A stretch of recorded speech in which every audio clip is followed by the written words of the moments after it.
Assalamualaikum warahmatullahi wabarakatuh. Kembali sama gue nih, si Wiselon, di acara Obrolin Jaktim episode 5. Kali ini bintang tamu kita bukan main-main, serius, menegak disiplin bro. Kita langsung aja ke Bapak Budi Novian sebagai Kasat Pol PP Kota Jakarta Timur ya Pak? Ya. Iya Pak, sebelumnya saya mau nanya nih Pak, Satpol PP itu apa sih? Iya. Polisi apa sih itu dia? Gitu. Baik. Saya mungkin dalam kesempatan baik ini ingin saya sampaikan salam saya untuk jajaran saya di Jakarta Timur, jumlahnya hampir 1.500 yang terus bersemangat melaksanakan tugas penegakan perda dan juga melakukan penindakan pengawasan protokol kesehatan PPKM COVID-19. Nah, tadi yang ditanyakan terkait dengan Satpol PP. Satpol PP adalah perangkat daerah. Perangkat daerah, kawalan kita Undang-Undang Nomor 23 tahun 2014 tentang pemerintahan daerah, bahwa di pasal 255 itu ditegaskan bahwa untuk menegakkan peraturan daerah dan peraturan kepala daerah dibentuklah polisi pamong praja. Nah, ada polisi sebagai penegak aturan, pamongnya itu dia adalah pegawai negeri yang mengurus urusan pemerintahan. Pamong prajanya itu ya ketatanegaraan lah pemerintahan. Jadi polisi pamong praja itu memang salah satu perangkat daerah yang membantu gubernur melaksanakan tugas 3 besaran tugas sebagai tugas pokok yang diatur oleh undang-undang yang tadi dan juga peraturan pemerintah nomor 16 tahun 2018 tentang Satpol PP. Jadi lengkap, ada undang-undangnya, ada peraturan pemerintahnya. Tugas Satpol PP adalah menegakkan peraturan daerah dan peraturan kepala daerah. Kemudian tugas yang keduanya penyelenggaraan ketentraman dan ketertiban umum. Dan ketiga adalah penyelenggaraan perlindungan masyarakat. Kita membantu kegawat daruratan, kebencanaan, dan hal-hal yang lain yang memang kita baktikan kepada warga masyarakat. Jadi tidak hanya melakukan penindakan, ganggu orang lagi jualan di sarana umum, tidak. Tetapi juga ada sisi humanisnya di dalam hal memberikan perlindungan masyarakat. Demikian. Ya. Saya juga pernah dengar nih Pak, berapa kali saya mendengar katanya itu akan ada Satpol PP Goes to School, itu seperti apa sih Pak dulu? Oh iya. Ya, memang di dalam era pemerintahan kolaboratif partisipatif, kita dituntut untuk terus melakukan inovasi yang bisa hasilnya itu dirasakan oleh warga masyarakat, dan juga yang paling penting adalah bagaimana mewujudkan Jakarta lebih tentram, lebih tertib, lebih nyaman, juga mungkin lebih bersih. Nah, terkait dengan hal tersebut, tentu kita mempunyai pemikiran bahwa sikap attitude tentang ketaatan terhadap peraturan kita pikir akan menjadi lebih baik apabila ini kita sosialisasikan di lingkungan sekolah. Di lingkungan sekolah kita pilih sekolah-sekolah secara random, terutama di sekolah-sekolah dasar. Harapannya ketika kita inputkan seharusnya bagaimana warga masyarakat DKI itu berperilaku, bersikap, kemudian menjaga tatanan yang ada, terutama sospasum atau sarana umumnya, kita ingin sampaikan kepada anak-anak sekolah. Harapannya mereka bisa lebih paham. Setelah nanti mereka paham, anak-anak ini bisa menjadi dutanya Satpol di keluarganya. Bisa menyampaikan kepada bapaknya, ibunya, atau mungkin saudara-saudaranya, ayo kita tertib. Kalau tidak tertib, Jakarta akan semakin semrawut. Gitu. Tapi itu antusias sekali Pak dari masyarakat atau itu anak-anak sekolah itu untuk mengikuti sosialisasi? Ya, kebetulan memang karena terkendala pandemi yang memang kita tidak bisa prediksi, baru sekitar 5 sekolah. Baru 5 sekolah kita jadwalkan, dari mulai tingkat dasar, tingkat sekolah menengah pertama, dan juga menengah akhir SMA. Nah, antusiasmenya cukup baik, terutama di kalangan komunitas sekolah, guru-gurunya, dan juga sangat berterima kasih bahwa mereka lebih mengenal bahwa Satpol PP ini tidak hanya yang ditampilkan di media-media TV. Ya suka menggusur, galak, arogan, dan sebagainya. Bahwa memang itu bagian dari akhir sebetulnya. Tindakan akhir, pilihan akhir, menegakkan peraturan dengan melakukan penertiban. Awalannya tidak langsung ditertibkan. Kita pendekatan sosialisasi, pengarahan, kalaupun ditegur lisan, baru kemudian kita lakukan peringatan. Dan akhirnya kita lakukan upaya paksa untuk bagaimana peraturan daerah ini tegak untuk menjamin ketertiban yang merupakan bagian dari kepentingan umum yang tidak boleh diganggu, dilanggar oleh kepentingan yang lain. Gitu, Mas. Jadi gini Pak, saya mau nanya sebagai kepala Satpol PP Pak ya. Iya. Berarti kan Bapak anak buah banyak sekali Pak, yang kepala banyak anak buah ya kan? Iya. Ini caranya gimana? Misalkan seperti ada di viral di medsos gitu, Iya. seperti yang anak buahnya terlalu arogan, Iya. gimana, main pukul atau main gimana gitu. Itu cara untuk menghindari itu ke anggota Bapak gimana? Ya. Yang pertama, pola yang kita strategi terutama yang kita terapkan bahwa kita ada WA group ya. Ada WA group, kemudian juga ada pola-pola pembinaan yang kita lakukan. Jadi kemarin salah satu program prioritas kita adalah bagaimana mengembangkan mindset, cara berpikir anggota dengan melakukan pelatihan MFD. Mental, fisik, dan disiplin. Kita datang ke kecamatan-kecamatan, untuk kemudian di kecamatan itu kita kumpulkan anggota yang ada di kecamatan tersebut, kemudian kita lakukan briefing, pengarahan, olahraga bersama, kemudian kita inputkan apa-apa yang memang harus mereka lakukan, cara pola sikap, tindak, dan perilaku, dan juga cara berbuat di dalam melakukan penegakan aturan. Tidak lagi bisa kita mempertahankan hal yang sudah lalu. Bahwa sekarang polanya lebih kepada bagaimana menguatkan komunikasi, dialog melalui pendekatan persuasif dan humanis tentunya. Walaupun tetap tegas di dalam melakukan penegakan aturan itu sendiri. Andaikan nih Pak, Ya. Andaikan kita udah briefing, udah mengadakan buat sosialisasi tentang humanis kegiatan. Ya. Tapi masih ada anggota yang kadang-kadang kan namanya di lapangan Pak ya, Betul. pressure-nya kan lebih tinggi tuh. Iya, iya. Pedagang, kepala pas relokasi pedagang ataupun penertiban yang lain gitu kan, itu lebih pressing-nya lebih tinggi. Itu sampai kejadian tuh Bapak sanksinya seperti apa Pak? Ya. Anggota tersebut.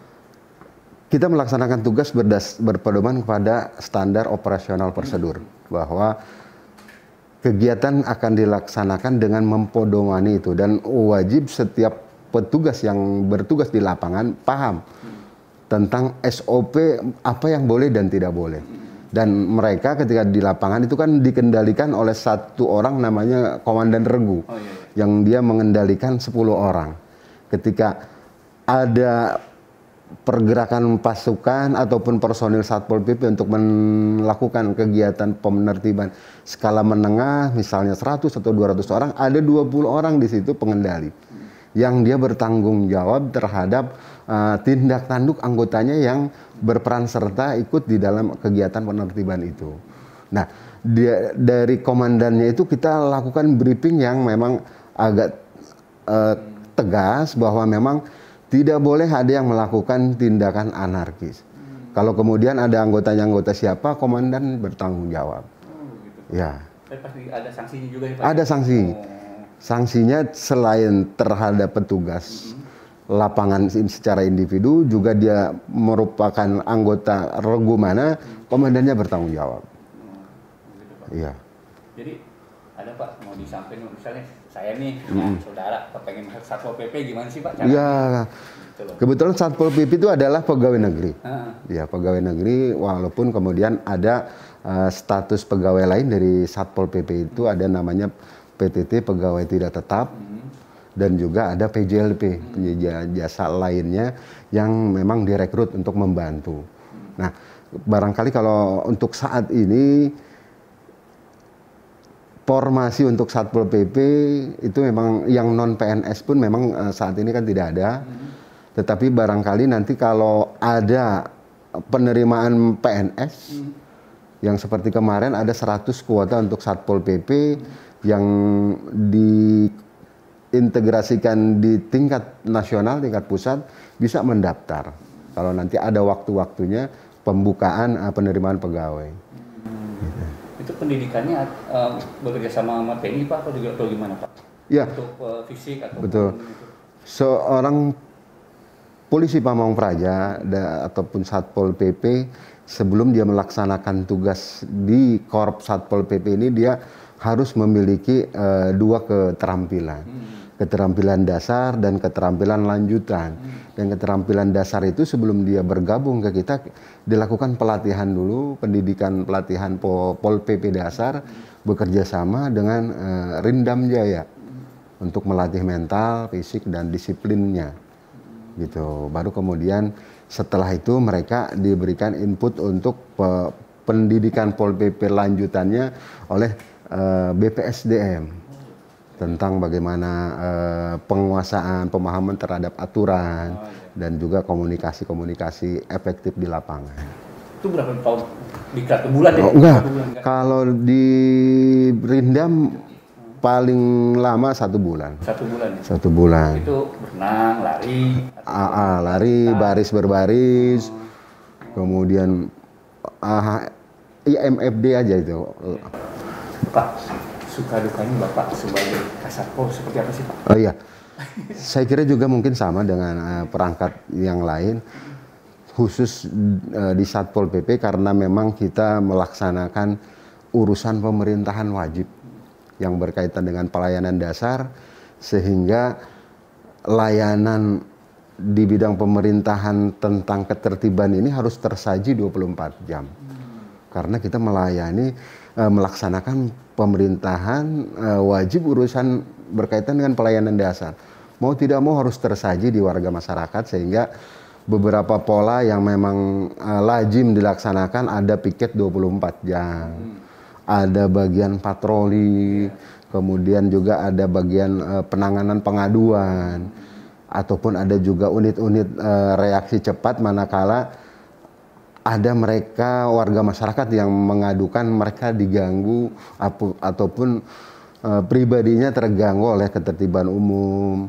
Nah, itu menjadi konsekuensi bahwa Satpol PP ini kadang juga melaksanakan tugas sampai dengan 24 jam untuk pada saat mereka mendapat giliran piket. Nah, tentunya ini karena memang tugasnya yang relatif cukup berat berkaitan dengan penegakan hukum, nyerempet HAM dan sebagainya, sudah barang tentu kita sikapi dengan semangat saja.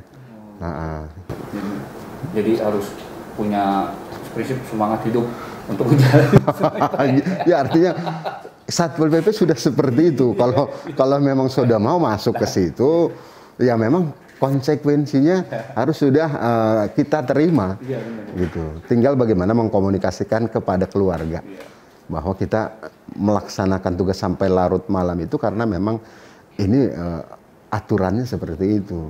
Jadi bukan kemana-mana, tapi memang dalam rangka bekerja, memberikan layanan kepada warga masyarakat di bidang ketertiban umum. Kepengen nggak sih Pak bekerja sama gitu sama Linmas untuk mendidik baris berbaris Linmas? Itu kan banyak juga tuh Pak yang saya lihat Linmas yang untuk baris berbaris kan kadang-kadang kanan sama kiri maju bareng-bareng jadi kayak robot Pak. Iya. Ada nggak terus itu P1 untuk membina itu Pak di RW misalnya gitu? Kebetulan juga kita punya program prioritasnya adalah bagaimana membangun ya forum komunikasi dengan warga masyarakat. Jadi kolaborasi dengan ormas, kemudian juga dengan kelembagaan masyarakat yang lainnya untuk bagaimana mereka juga bisa memberikan kontribusi, saling memberikan kontribusi untuk mewujudkan Jakarta yang lebih aman, Jakarta yang maju, lestari dan berbudaya itu. Bagaimana visinya Pak Gubernur, tentu kami sangat ada dua kegiatan yang pernah kita jalin ketika mereka mengajukan untuk minta dilatih untuk rescue. Kebetulan di tempat kami juga di Satpol PP Jakarta Timur ada tim rescue yang bisa melatih minimal keterampilan dasar untuk bagaimana melakukan penyelamatan ketika ada bencana banjir, dan juga kita kemarin juga sudah melakukan koordinasi dengan dinas terkait untuk bagaimana Satpol PP-nya juga punya pengetahuan bagaimana mempertahankan hidup dasar, bantuan hidup dasar. Misalnya ketika orang sesak napas dan sebagainya, itu dilatihkan kepada Satpol PP ini. Ini Pak, terkait Omikron nih Pak, varian baru, kan mulai tinggi nih Pak. Di Satpol PP Jakarta Timur untuk ini seperti apa, pencegahan ataupun ini? Baik, saya kira juga pertantangan terberat yang menjadi tugas di samping menegakkan peraturan ketertiban umum juga melakukan penegakan prokes PPKM. Kita saat ini sesuai dengan keputusan Gubernur nomor 118 2022 kita diberlakukan PPKM level 3 karena memang kasus hariannya relatif tinggi, sangat tinggi mungkin barangkali kalau dibandingkan dengan varian Delta beberapa tahun yang lalu. Ini walaupun memang penyebarannya tinggi, tentu ini harus kita sikapi untuk bersama kembali kepada 3 hal. Yang pertama, bagaimana mensinergikan tugas kita sebagai penegak aturannya itu dibantu oleh warga masyarakat dengan dia melakukan kepatuhan terhadap himbauan pemerintah untuk menjaga protokol kesehatan 5M itu sendiri, dan juga yang paling penting adalah menghindari kerumunan. Kalau beraktivitas pakailah masker. Iya, pakailah masker, pakai maskernya juga yang benar gitu kan, yang menutup hidung dan sampai dagu. Jangan jangan ada yang kebalik, ada yang ditempel di jidat kan. Nah itu. Jadi terkait dengan itu kita sudah melakukan dan akan kita kembali melakukan operasi penindakan penegakan prokes yang ditingkatkan dengan operasi masker, kemudian pengawasan tempat usaha, pengawasan perkantoran, dan juga kegiatan-kegiatan lainnya untuk bersama-sama dengan unsur yang lain, UKPD lain di tingkat kota, camat, lurah, dan juga TNI Polri. Sebelumnya Bapak ada nggak mau disampaikan pesan-pesan program Bapak kepada masyarakat di Jakarta Timur biar tahu Satpol ini geraknya seperti ini loh, Satpol Jakarta Timur ya? Ya, saya Kasatpol PP Jakarta Timur di dalam kesempatan yang baik ini ingin menyampaikan bahwa Satpol PP adalah sahabat andalan warga masyarakat. Jadi apapun yang diadukan kepada kami, sepanjang kami bisa lakukan respon terkait dengan tingkat gangguan ketertiban yang dialami di warga masyarakat, silakan nanti menghubungi 112 call center layanan DKI yang akan terhubung ke jajaran kami Satpol PP. Insya Allah jajaran kami ada di tingkat kelurahan, juga di kecamatan, di tingkat kota, akan merespon itu dengan cepat manakala ada laporan yang masuk ke 112. Sangat mudah, 112. Nah, kemudian juga kita sangat mengharapkan di era pandemi yang sekarang kasus COVID-nya tinggi karena varian Omikron, tentu kami tidak akan bisa banyak berbuat untuk bisa menekan penyebaran penularan COVID ini tanpa bantuan dari warga masyarakat untuk mereka sama-sama kembali menjadikan ini habit, kebiasaan yang baik untuk menerapkan protokol kesehatan 5M, memakai masker ketika beraktivitas di luar rumah dan berkegiatan, kemudian juga mencuci tangan, kemudian menghindari kerumunan, dan juga mengurangi mobilitas. Demikian yang bisa sampaikan. Oke, Sobat Jaktim, udah dengar belum? Itu kalau ada pengaduan terkait gangguan atau masalah seperti apa ya, silakan ke 112. Nih, di pertanyaan nih Pak. Ya. Apakah ada sanksi yang diberikan kepada warga-warga yang tidak mematuhi protokol kesehatan? Oke.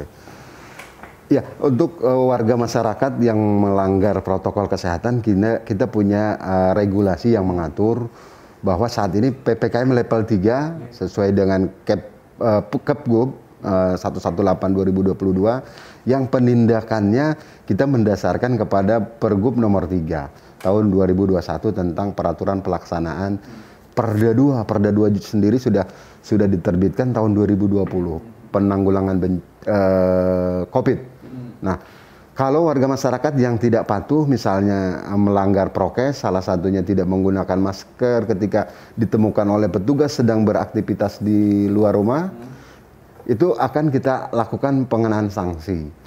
Sanksinya sudah diatur di pasal 6 bahwasanya setiap orang yang kedapatan beraktivitas di luar rumah tanpa menggunakan masker ataupun tidak menggunakan masker dengan benar, ada 2 sanksi yang akan kita kenakan.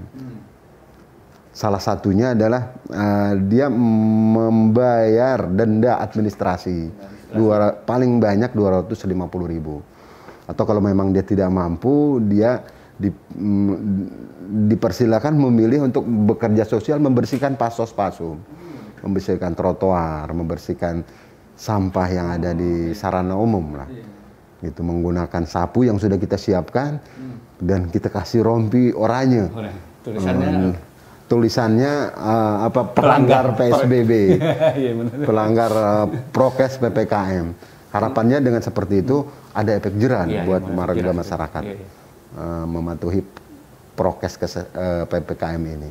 Ada nggak sih Pak? Misalnya udah ketangkep nih, dia ketangkep lagi Pak, sampai 2 kali misalnya dengan orang yang sama selama ini.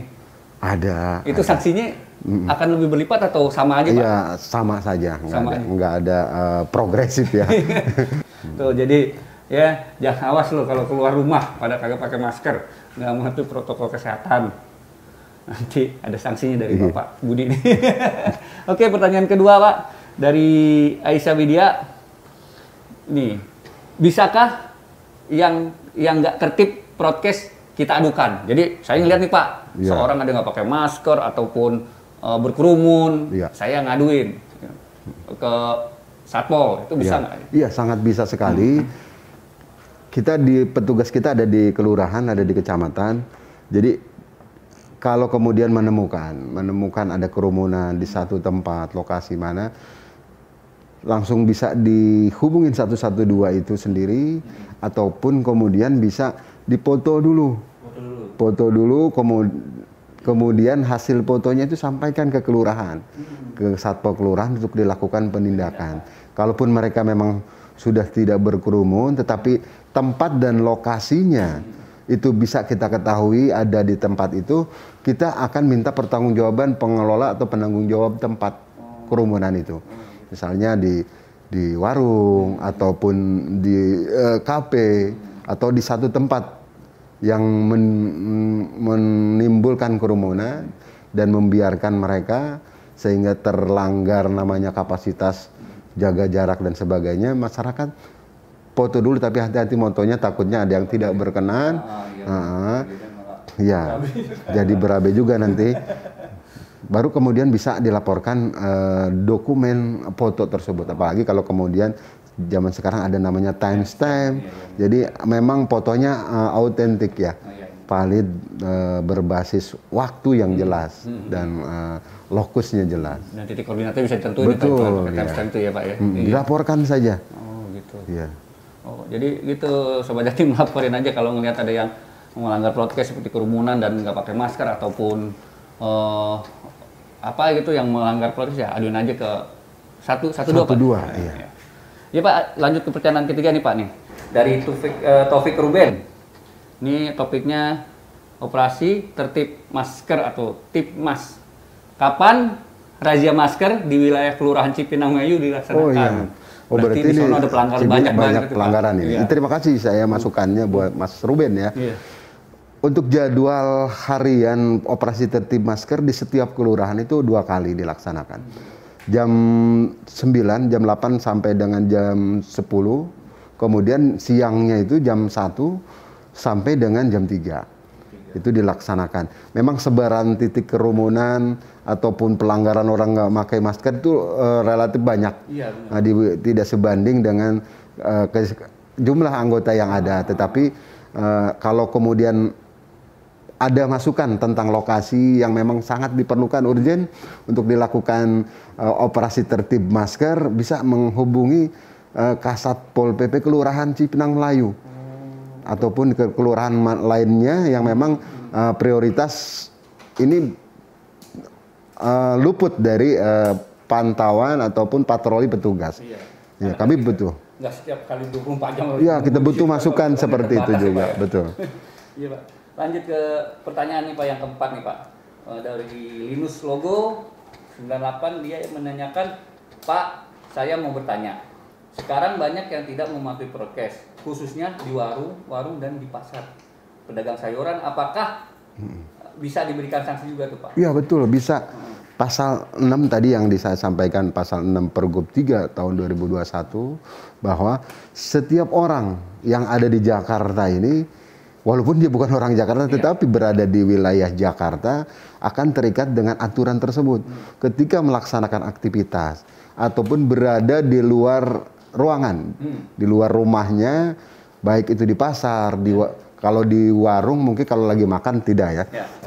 Tapi kalau di pasar dia melakukan transaksi jual beli, baik pembelinya ataupun penjualnya tidak menggunakan masker, bisa kena tindakan sanksi juga.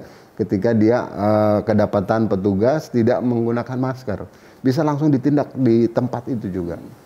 Ataupun seperti saya bisa menegur langsung kayak Pak ya? Seperti saya nih melihat atau orang nggak pakai masker atau nggak melanggar prokes gitu, saya tegur, Mas, maskernya dong dipakai. Ya, sebaiknya memang seperti itu. Jadi kesadaran dari diri kita sendiri ya Pak ya? Dari saling mengingatkan dari di antara warga masyarakat itu akan sangat lebih baik juga ya. Iya benar. Ini Pak lanjut ke pertanyaan yang kelima nih Pak. Dari Dimas Aditya. Apa hukuman untuk resto atau tempat makan yang tidak mematuhi prokes? Ya. Kalau saya mau melapor resto, tempat makan yang melanggar, kemana ya Min? Tadi udah tuh, ya Pak ya, 112 ya Pak ya. Fotoin dulu ya. Jadi kalau untuk penindakan sama ya Pak ya? Kalau penindakan untuk resto itu memang ada tahapannya. Ada tahapannya. Jadi resto itu ada dua hal yang mereka harus laksanakan. Edukasi prokes. Bentuknya dia harus menyiapkan cuci tangan. Kemudian minimal ada banner untuk menghimbau lah pengunjungnya. Kemudian juga dia harus siapkan yang lainnya, pengukur suhu, kemudian jarak dari meja satu dengan yang lain sudah diatur sedemikian rupa. Nah, yang kedua adalah dia harus melaksanakan pembatasan fisik, interaksi fisik, seperti tadi jaga jarak. Nah, kemudian yang ketiga terkait dengan dia harus mematuhi jam operasional. Oh, iya. Untuk di level 3, PPKM level 3 ini, resto kafe itu hanya diperkenakan sampai dengan jam 21. Makan di tempat itu sampai dengan jam 21. Ya. Tetapi untuk kafe yang memang bukanya maghrib, malam, misalnya jam 18 atau jam 19, masih diperkenankan untuk buka sampai jam 00. Itu pun jam 23-nya sudah last order, tidak ada. Jadi persiapannya dari jam 11, kalau kemudian mau dituntaskan selesai hanya sampai dengan jam 00 sudah selesai.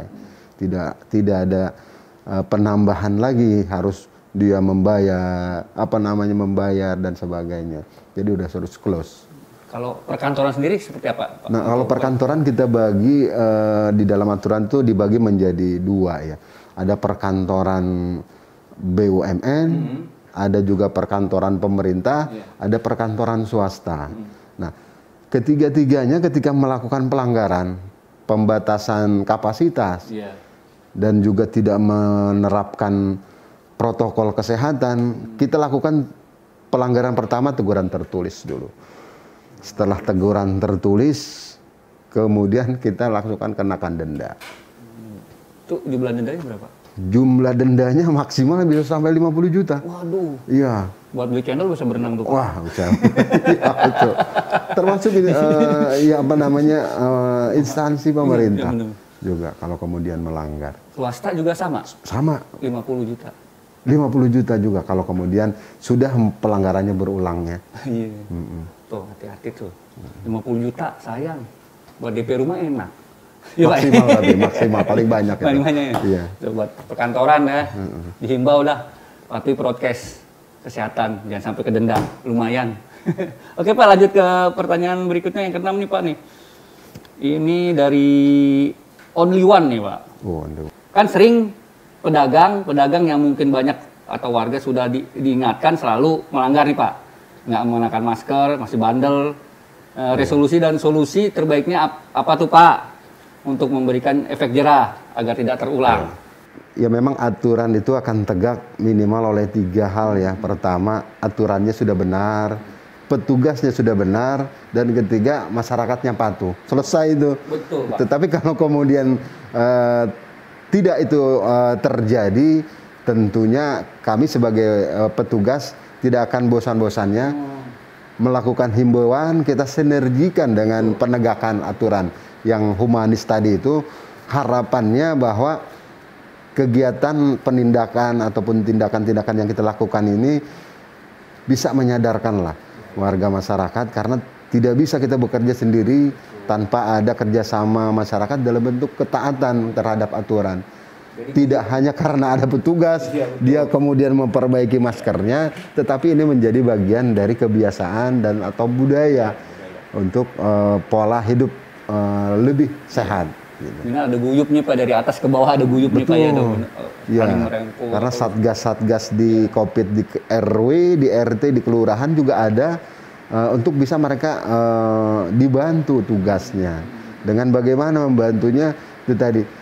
Ayo kita taat untuk diri sendiri dan keluarga dulu. Betul. Minimal buat keluarga sama diri sendiri Iya. lah Pak ya. Kan yang lebih berasa kan keluarga kalau kita terpapar kan. Iya. Iya.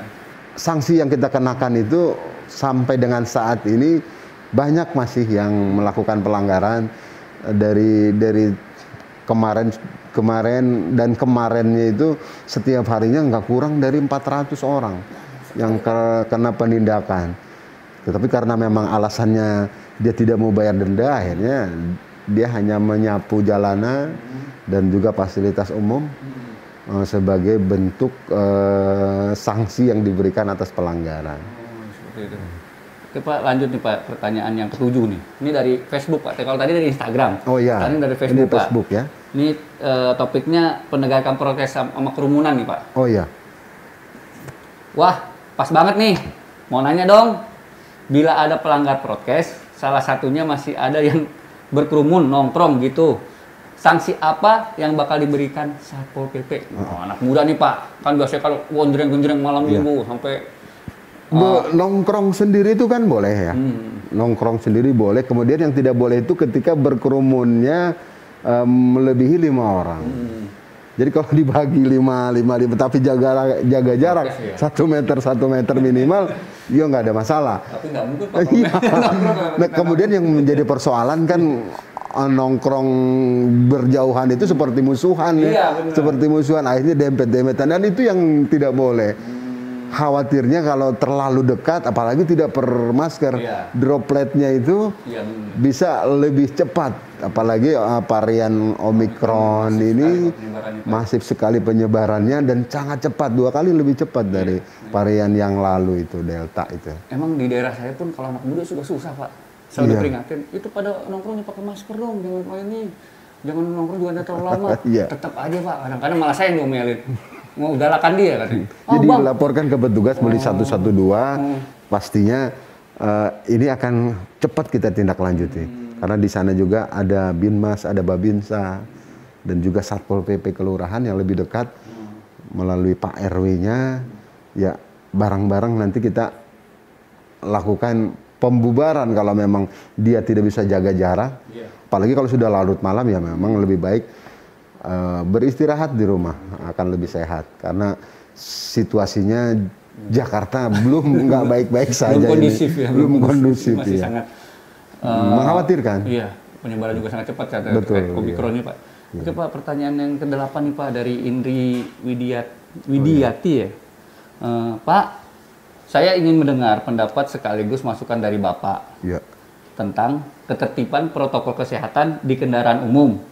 Seperti di dalam Transjakarta, sebab saya pernah naik Transjakarta dengan kapasitas Transjakarta yang penuh tetapi meski penuh, petugas Transjakarta tetap membiarkan penumpang terus naik. Ya, menjadi atensi masukan, terima kasih masukannya. Tentu kita akan berkoordinasi menyampaikan ini kepada pemangku kepentingan di Transjakarta dan juga mungkin Dinas Perhubungan untuk juga lebih ketat lagi mengawasi prokes yang ada di angkutan umum. Terima kasih masukannya. Ini Pak, lanjut ke pertanyaan 9 nih Pak. Ya. Dari Sarah Nikans, apa sih? Terkait penegak prokes di jalan. Ya. Saya ingin bertanya, kita suka lihat di jalan baik pengendara dan juga para pedagang yang lalai akan prokes, terutama masker.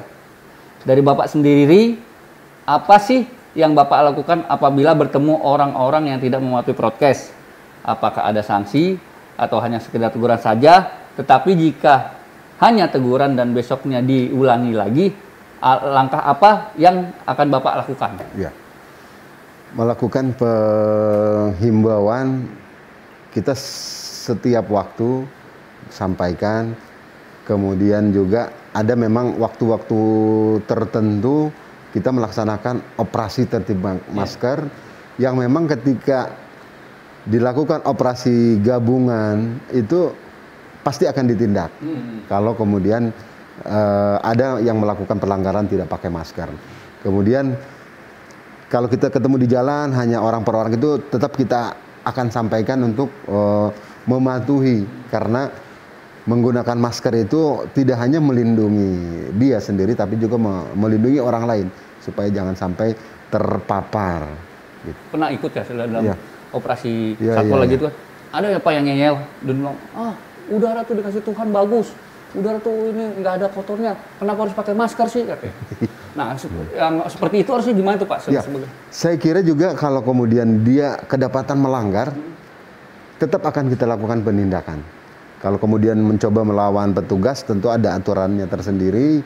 Kita minta bantuan dari alat penegak hukum, dalam hal ini Polri, untuk menindaklanjuti itu. Karena menghalangi petugas melaksanakan tugas dinas sesuai aturan, itu tidak boleh dihalang-halangi. Kalau ada yang melawan, ada mekanisme sendiri untuk kita tetap lakukan penindakan itu. Sebagai tim, jangan sekali-kali melawan, udah ikutin aturan. Karena langsung diteruskan ke TNI Polri.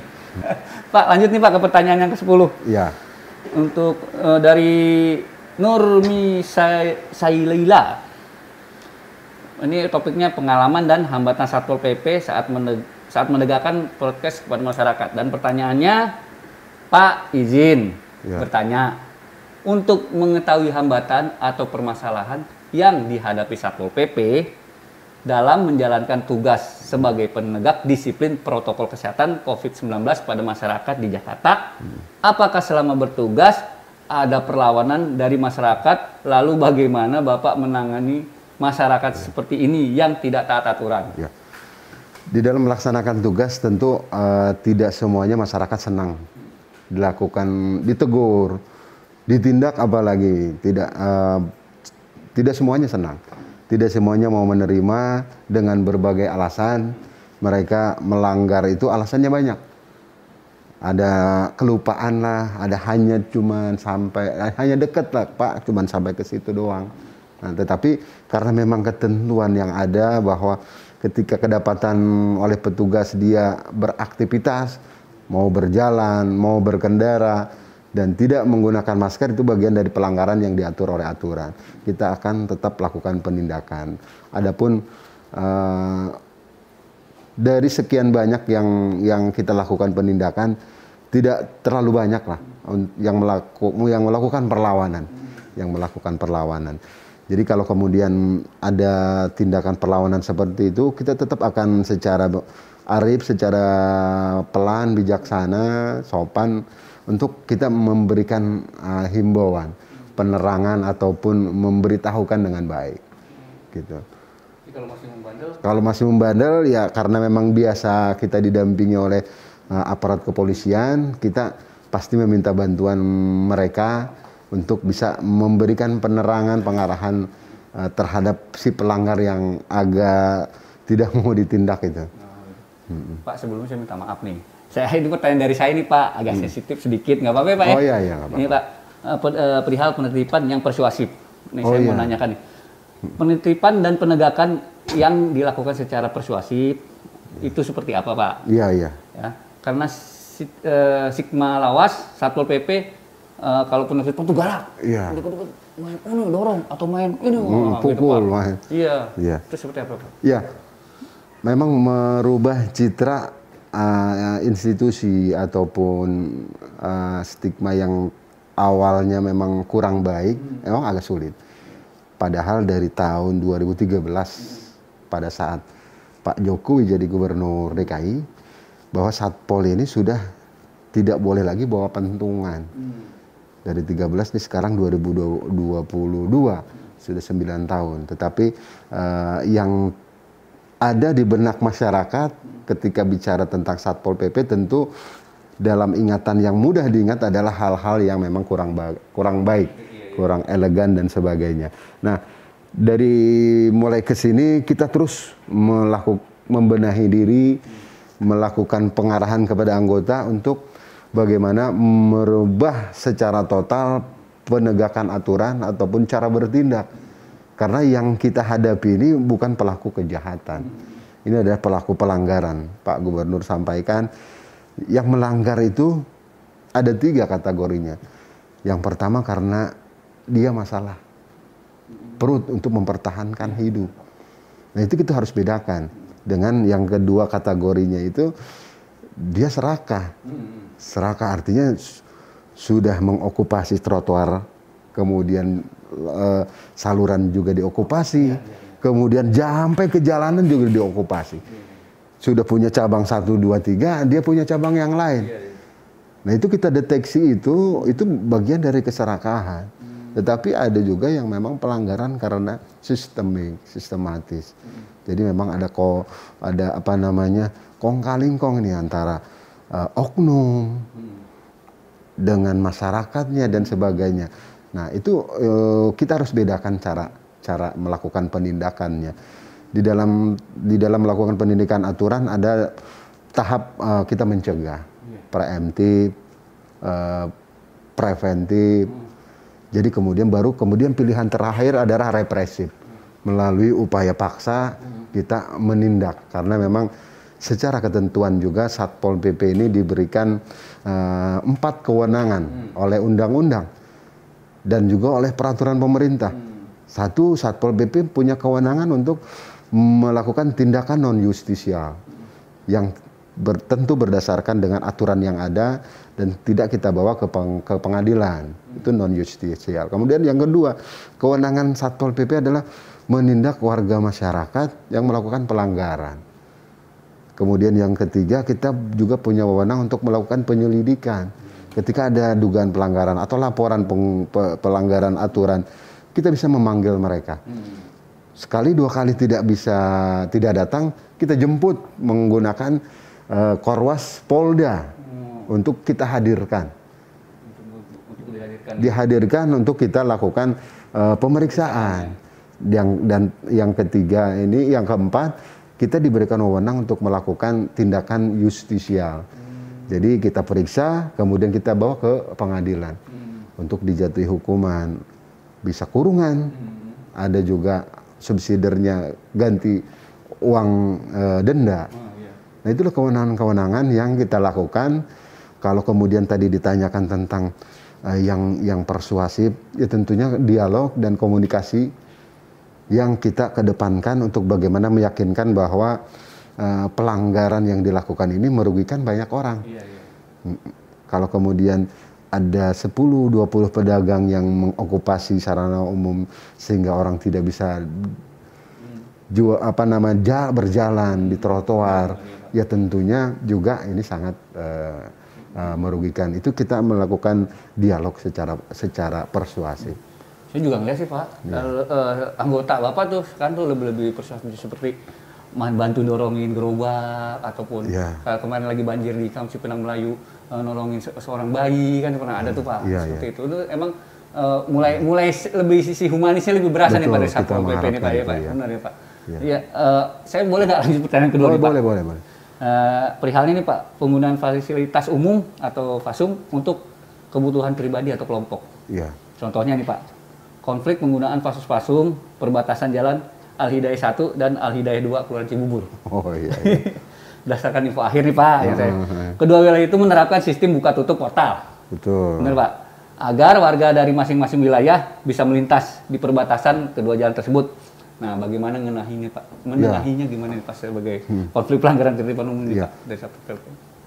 Ya uniknya begini, Satpol PP itu melaksanakan tugas penegakan aturan. Kacamatanya kuda, lurus ke depan. Kalau giliran mediasi dan sebagainya ada di ranahnya mungkin pamong wilayah ya, lurah, camat, setempat. Nah kebetulan memang itu baru kemarin kita laksanakan penindakannya karena memang ada aduan melalui CRM, Citizen Response Management berkali-kali sampai kemudian mengadu ke tingkat provinsi. Dan Pak Camat pun sudah mencoba memediasi, tetapi juga tidak berhasil. Sehingga kalau kemudian mediasi oleh pamong setempat sudah tidak bisa, ya tentu kita melihat kepada aturan yang ada. Nah di case yang di Cibubur ini, kalau secara ketentuannya ada di Perda 8 tahun 2007 tentang ketertiban umum. Saya ingat saya pasal 3 huruf H itu bahwa setiap orang tidak boleh membangun portal penutup jalan tanpa izin dari gubernur ataupun pejabat yang ditunjuk. Nah, akhirnya melalui aturan yang ada kita lakukan konfirmasi. Ini kenapa ada izinnya atau tidak portal tersebut. Kemudian yang di portal itu jalanan apa? Kalau jalanan yang diakses oleh warga masyarakat, ya tentunya tidak bisa. Tidak bisa. Karena menghambat dan kasihan. Kasihan orang yang, karena kan secara hukum perumahan juga, orang yang berada di depan rumah itu harus memberikan akses jalan kepada orang yang tinggalnya di belakang. Walaupun dengan beberapa cara, apakah harus dengan ganti rugi atau dan sebagainya, itu teknisnya. Nah untuk kasus yang di sana itu akhirnya karena memang kesepakatan mediasinya tidak ketemu, akhirnya kita lakukan penegakan aturan, tetapi menegakkan aturan itu sendiri tidak harus dengan dibongkar. Jadi kemarin kita ada sedikit gesekan dengan warga masyarakat sana karena memang ini untuk keamanan mereka tinggal di perumahan, tetapi juga akses warga belakang juga harus diperhatikan karena selama ini juga ini bisa dimanfaatkan portal ini, tetapi karena pandemi akhirnya ditutup sementara untuk mengurangi mobilitas. Tapi setelah pada kemarin itu pandemi melandai, kita harapkan portalnya difungsikan seperti semula, yang artinya bisa dimanfaatkan oleh publik, gitu. Jadi saat ini sudah alhamdulillah sudah kita lakukan pendekatan, walaupun sedikit ada gesekan, buka tutup dijaga oleh petugas keamanan. Jadi kesepakatannya buka tutup ya Pak buka ya? Tutup. Buka tutup. Itu pakai jam atau gimana Pak? Buka tutup itu sepakatnya jam 5 dibuka sampai dengan jam 22. Gitu. Tapi ada petugas. Kalau tidak ada yang lewat ya ditutup portalnya. Tetapi manakala ada yang lewat jalan kaki, ada yang lewat pakai kendaraan roda 2 ataupun roda 4, dibuka oleh petugas. Gitu Pak. Dan yang ketiga nih Pak. Perihal nih penertiban pedagang nih Pak yang memanfaatkan fasilitas fasum. Contohnya nih Pak ya. Penertiban pedagang trotoar di depan rumah sakit Uki yang baru-baru ini Pak. Betul. Kan? Bagaimana penegak aturannya dan menertibkan para pedagang? Iya, dari tanggal kita sudah lakukan penjagaan di sana itu dari sekarang 21 hari tambah 7 berarti sudah sebulan. Kegiatan penegakan aturan kita laksanakan. Itu pun dengan prosedur yang sudah ada, dari Pak Lurahnya sudah sampaikan, dari kami juga tinggal melakukan penindakan karena memang di situ ada objek vital, rumah sakit yang memang tidak boleh terganggu oleh apapun, dan juga pedagangnya terutama pedagang malam itu sudah mengokupasi badan jalan. trotoar di belakang, salurannya juga dinikan, tamannya juga dengan tenda yang luar biasa gede, dan juga yang meja-mejanya digelar sampai ke badan jalan. Ini gangguannya sudah lama, dan alhamdulillah melalui arahan dari tingkat provinsi, Pak Kasat provinsi dan Pak Wali, kita lakukan penataan secara terpadu untuk mereka kita tawarkan untuk relokasi, tetapi mungkin tidak berminat, tetapi kami juga mempunyai aturan Perda 8 2007, setiap pemanfaatan sarana umum boleh untuk PKL kalau ada izinnya. Tetapi kalau tidak ada izinnya, apalagi tingkat gangguannya sudah luar biasa tinggi, akhirnya kita suka tidak suka melakukan upaya paksa untuk menjaga tidak boleh lagi ada yang berjualan di situ, dan saat ini sudah dalam proses penataan taman dan pemagaran. Ya, pesannya deh Pak deh buat masih pedagang-pedagang yang masih bandel, yang masih menempati fasos-pasum tuh seperti pesannya Pak. Kan masih banyak tuh Pak untuk warga masyarakat terutama yang punya aktivitas berdagang dan juga yang lainnya yang memanfaatkan sarana umum, tentunya kita menghimbau bahwa sarana umum ini harus dikembalikan fungsinya. Kalau kemudian itu trotoar adalah untuk pejalan kaki, kalau kemudian itu halte atau jembatan penyeberangan, itu untuk menyeberang jalan supaya warga masyarakat lain bisa menggunakan dan bisa selamat berlalu lintas dan tidak untuk dilakukan untuk berdagang. Kalaupun ada pasos-pasum sarana umum yang diperbolehkan untuk aktivitas berdagang, itu semata ada aturannya tersendiri yang melalui mekanisme pengajuan Pak Lurahnya, Pak Camatnya, kemudian sampai ke Pak Wali untuk dilakukan mitigasi bersama. Tingkat gangguannya kalau memang layak untuk dijadikan tempat berdagang dengan tidak menghilangkan fungsi secara keseluruhan dari fungsi yang seharusnya, ini menjadi kebijakan dari pimpinan dalam hal ini Pemprov ataupun Pemko. Jadi kita menghimbau, mari sama-sama menjaga ketertiban Jakarta dengan memelihara dan menggunakan fasilitas umum yang disediakan sesuai dengan fungsi yang ada. Gitu. Kalau buat itu Pak, yang warga masih ada tempat bantaran tuh Pak, kali seperti ini kan nggak boleh tuh Pak, ada bangunan. Ya. Sekitar berapa saat kalau nggak salah sih 5 meter atau 3 meter tuh Pak, harus itu seperti apa tuh Pak?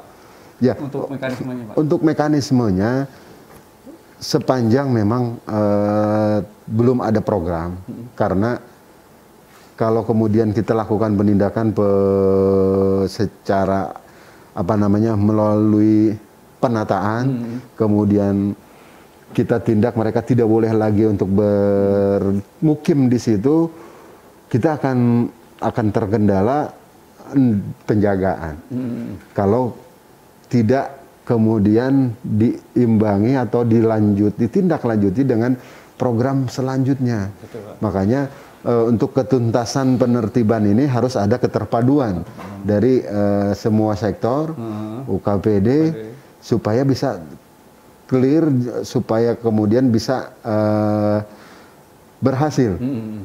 Jadi kalau kemudian mereka bertinggal bermukim di tempat yang tidak diperbolehkan, pemerintah harus menyediakan melalui relokasi kepada mereka dari aspek kemanusiaannya. Kalaupun mereka menolak, tentu ada upaya yang bisa dilakukan oleh pemerintah sesuai dengan kewenangan yang diberikan oleh peraturan perundang-undangan. Ya Pak, langsung ini Pak terkait penegakan prokes nih Pak. Ya. Ini kita kan karena COVID ini kan benar-benar udah peningkatannya 40.000 saya lihat saya gitu, hampir 40.000 se-Indonesia. Se-Indonesia ya. Ini Satpol PP sendiri, ini gimana sih Pak harus menekankan ke anggota untuk ayo gitu Pak. Peran yang diambil oleh Satpol PP di dalam membantu menekan penyebaran COVID ini adalah mensinergikan antara 3 fungsi yang kita lakukan bersama. Yang pertama, menegakkan aturan. Menegakkan aturan pelanggar terhadap prokes PPKM ini kita lakukan tindakan sesuai dengan aturan, ada yang disanksi, ada yang ditutup dan sebagainya. Tetapi kemudian juga di sisi tugas yang lain kita melakukan perubahan perilaku melalui sosialisasi berkeliling patroli jalan kaki ke gang-gang, ke pemukiman untuk menghimbau masyarakat bersama perangkat wilayah yang ada untuk masyarakat bisa kembali tertib, tertib mematuhi aturan yang ada. Kemudian juga yang paling penting adalah percepatan vaksinasi. Satpol PP juga membantu percepatan vaksinasi ini dengan cara kita juga menyediakan kendaraan kita untuk dipergunakan masyarakat mengantar dan menjemput warga masyarakat untuk dilakukan vaksinasi. Tentunya pengamanan juga Pak ya, pengamanan vaksinasi Pak ya. Betul. Nah, Sobat Jaktim, kalian udah tahu kan semua tugas Satpol PP seperti apa? Untuk itu saya, Siwi Selon dan Bapak Kasatpol Bapak Budi Novian pamit undur diri, sampai bertemu di episode Obrolan Jaktim berikutnya.